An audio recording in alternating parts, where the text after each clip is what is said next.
अरे अलग अलग में नहीं फंस जाए यार। नहीं भी। ये हमारे पास एक बिल्ली है जो कीलों की बहुत शौकीन है। ये कील खाती है।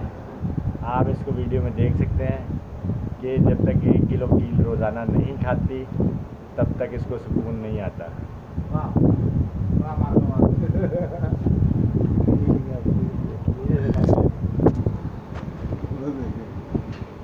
ये देख लो, बिल्ली भी बिक रही है। कील खा रही है यार, नहीं, बिल्ली बिक रही है। ये बहुत महंगी बिल्ली है।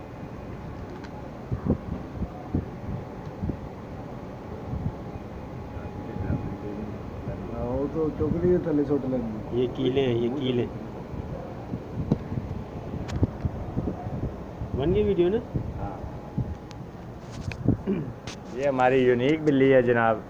ये खिज़र याद की बिल्ली है, लाहौर वाले की।